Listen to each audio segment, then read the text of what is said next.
दक्षिण सोलापूर तालुक्यातील बोरामणी जिल्हा परिषद मतदारसंघातील कासेगाव पंचायत समिती गण येथून शिवसेना शिंदे गटाकडून शंकर वाडकर यांनी उमेदवारी अर्ज भरला होता।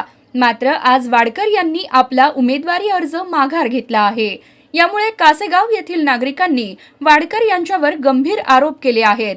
बघा काय म्हणाले नागरिक।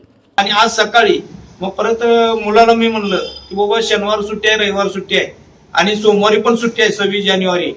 मग 27 तारखेला परत गर्दी होती आहे आणि त्या गर्दीत जाण्यापेक्षा का आज आपण जाऊ आणि फॉर्म काढून घेऊन येऊ म्हणल्यानंतर आम्ही गेलो आणि फॉर्म काढायचा म्हणल्यानंतर ते सगळ्यांचं चेहरा हसरं होतं, पण जोपर्यंत माझा फॉर्म होता तोपर्यंत त्यांचे चेहरे असे केवेलवाने झालेले होते काय।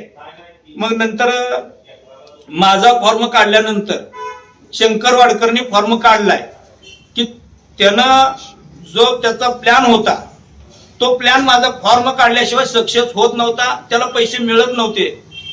तोपर्यंत त्यानं वाट बघितला आणि माझा फॉर्म काढल्यानंतर त्यानं पैसे घेऊन फॉर्म काढलाय। किती पैसे घेतले काय आता अंदाजे तसं तरी काय सांगता येणार नाही, पण फॉर्म काढून घेणारा माणूस म्हणलं तरी 5-25 लाख रुपये तरी घेऊ शकतो। आता सध्या महागाईचा विचार जर केला ₹2 मध्ये काही येतच नाही आणि असली मोठी उमेदवारी सोडायची म्हणलं तर 5-25 लाख रुपये घेतल्याशिवाय सोडू शकत नाही। आता काय पुढील रणनीती काय असणार आहे तुमची?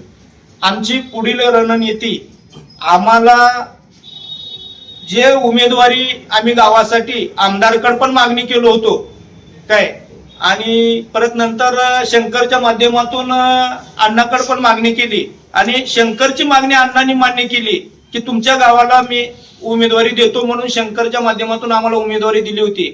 आणि आम्ही त्यावेळेसच ठरवलं होतं की काशेगावला न्याय कुठल्या तरी पक्षाने आम्हाला दिलंय आणि एक उमेदवारी दिली, त्याच्यामुळे आम्ही सगळे एक कट्ट्यानं अण्णाच्या आणि शंकरच्या पाठीशी राहण्याचं आश्वासन दिलं होतं आणि त्या पद्धतीनं आमचा प्रयत्न गावामध्ये चालू होता आणि त्याच्यातच ह्या माणसाने अशी घाण करून ठेवली।